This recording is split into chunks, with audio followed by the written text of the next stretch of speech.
everyone, this is Jane with Barlow Herbal, and here we are the 1st of February of 2023, and I thought it would be really interesting to do a search for the most searched health-related topics of 2022.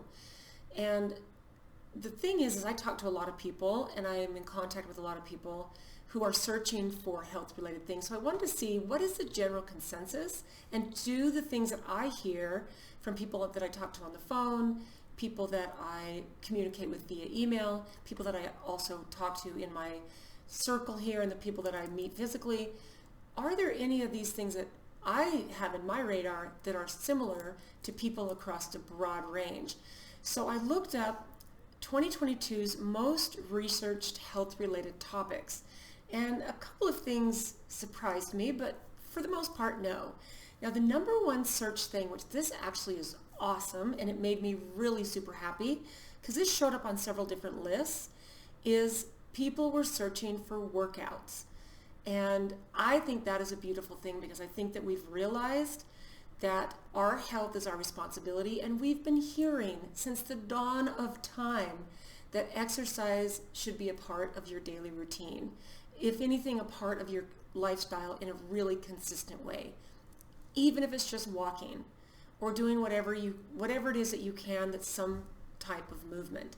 So I was actually really surprised in a way to hear that for the most part that was the number one searched topic, because there are so many ways that you can stay active. It could be things like yoga, walking in nature, walking in a gym, getting on a treadmill, any type of activity. And here's what's interesting.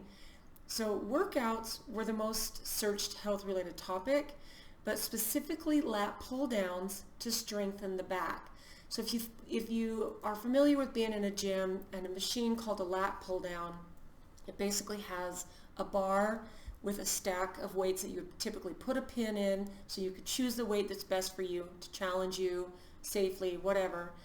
You basically take this bar and you pull it behind your back, and sometimes you pull it in front. So it depends on, what you're doing, the type of machine that it is. But that is the number one most searched exercise in the whole category of workouts, which I thought was really interesting. So to me, it made me really happy that was really number one. Now, number two is coping with difficult emotions. That one makes perfect sense, because I think we're all learning, we're all growing, we're all realizing that we need to become emotionally strong and emotionally flexible.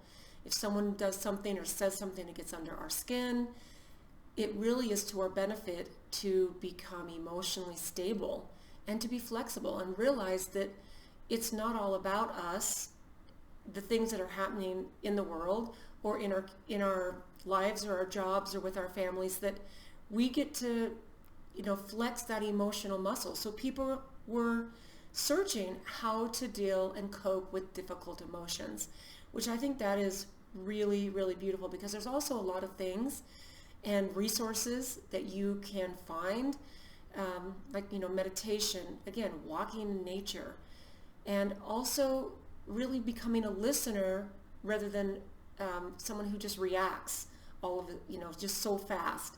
So I think that when you get to learn these different skills and do the research, you can learn how to cope with your difficult emotions. This is a constant, lifelong thing for me, I know. Now, this goes right along with number three, which are journaling, podcasts, and books that are aimed at improving your wellness. This one is powerful. I know that journaling has been a part of my life since I was young. We were encouraged to keep a journal, a diary, a journal, when we were really, really young. And it does several things. It helps, for me, it always has helped to get my feelings out, especially when I'm having feelings of frustration or of anger or even rage. In fact, I actually have something that I call a rage journal, which helps me get out difficult emotions, frustrations in other people that I need to get off my chest, but I don't want to say it to the person until I can process it. And it makes me feel better to write these things in this journal. In fact, this journal, because I have actually several, but this particular journal that I call my rage journal what I do is it has the pages are perforated. So once I get all of my frustrations out, then I go the next day and I read it, because it reconfirms my feelings, and it makes me feel like, okay, these are real feelings, but now they're out, and then I shred it.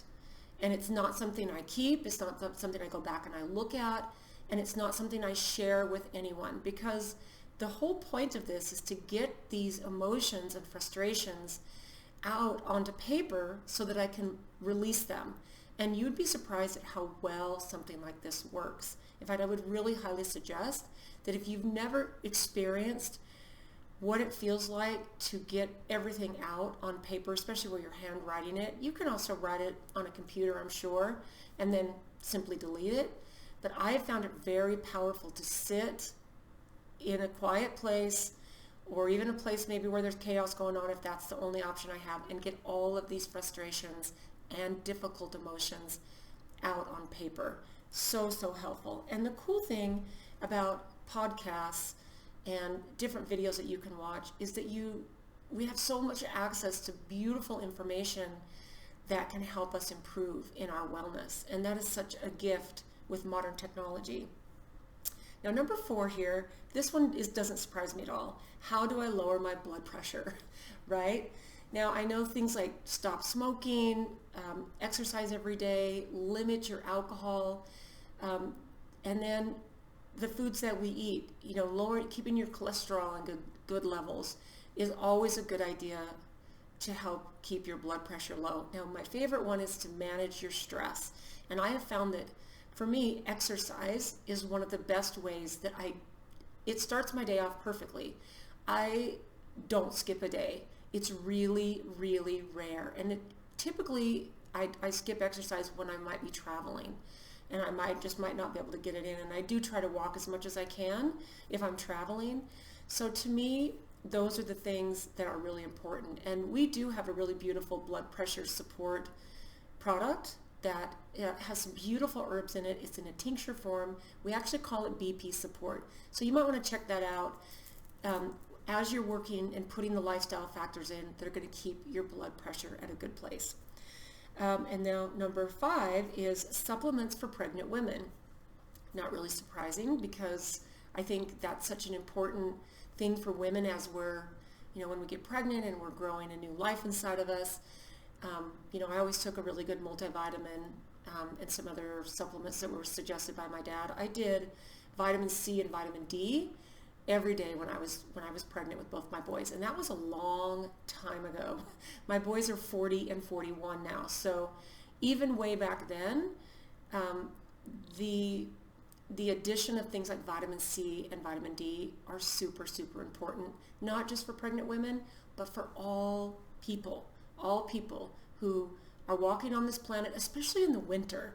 So if you think about that, especially people who have light skin, here in Utah, it's cold, and it's almost impossible to get out and expose enough skin to absorb enough vitamin D to keep your levels at the place where it should be. So I would highly suggest that you possibly go have your vitamin D levels tested, simple blood test, and then supplement. And we do also make a vitamin D3K2, a liquid supplement that's super easy to take. One little bottle will last you 4 months, because you only need 5 drops for 4,000 international units or IUs of vitamin D3. And then we put the K2 in there because they are synergistic together, and do a little bit of research on why you'd want to put K2 with D3. In fact, most of us know at this point that vitamin D is literally a steroid hormone that your body produces when it's exposed to the sunshine. It's actually, it's technically not a vitamin, but we call it vitamin D, and it's a really good idea to supplement if you are in a cold place where you can't get exposure during the winter, or if you have dark skin, because it's difficult for your body to absorb the rays of the sunshine if you have a lot of melanin in your skin, you have dark skin. So that one did not surprise me. Number 6, and I only have 7 here. People search for the benefits of a vegan diet. which, I actually went a long period of time as a vegan. I tried raw food for a while, and I was a vegetarian, which not technically, I was more like a pescatarian because I ate fish. And I did that for about 12 years, where I ate vegetables, fruits, nuts, seeds, all that stuff, and then I would eat fish once or twice a week. And I did that for a really long time.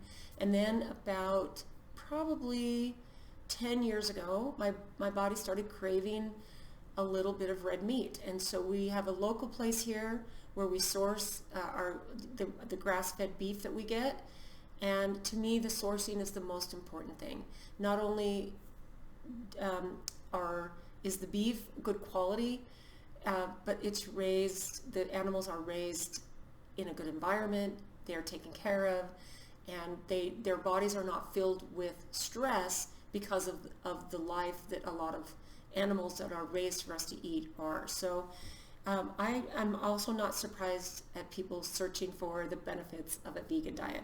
Now the last one here is, to me, almost the biggest one. They were stress-related searches. So people were searching on how to lower their stress and how to get a grip on their stress and how to simply handle the stress of being a modern human. In fact, I think the most surprising thing about this list, because the list was different from 2021, but there was not one search for COVID, which that to me shows that people are really kind of swapping out that, and they're realizing, first of all, and most importantly, that our health depends on ourselves. We are responsible for the health that our body expresses. And this is something we all know, but it's sometimes easier to stay in victim mentality, or easy to blame the situations in life on the way our health looks. And I get it. It's really easy to numb ourselves out with too much alcohol, too much food. And when life gets stressful, we think that we deserve to do these bad lifestyle habits because life is stressful. When in reality what should happen is we deserve to eat clean, to do yoga, to do meditation, to go connect with our friends, to do something creative, pick up a habit that releases your creativity. All of these things help relieve stress. Now, the stress searches that people did specifically focused on how to reduce cortisol, which is the hormone your body produces when it's in a state of stress. And basically, chronic stress, and I wrote this down, keeps cortisol high, and it can cause inflammation, which can lead to physical and mental health problems. So I thought this was just a really interesting search to do, and I thought it would be really fascinating to see what your thoughts are. So if you're not subscribed to this channel, please do. I'm going to start popping some great content on here throughout the week, not just on my Sunday messages of love, but also I think it's going to be a great idea to start really dialing into some of these health and wellness issues that all of us are concerned about and is on our mind. And also, if you want to stay in touch with us, we have a really awesome newsletter, and it would be a great idea for you to jump on our email list. And I'll put a link to our website. If you just go there, you can opt in, and this is how we stay in touch with you. We have some amazing new things coming in the next month or two that I'm so excited to share with you. So subscribe if you're not. Drop me a comment on what you think of this list, and let's start a conversation below on some of these issues that I think are plaguing, if you will, so many of us. So thanks so much for watching, you guys. Have a beautiful day, and we'll see you next time.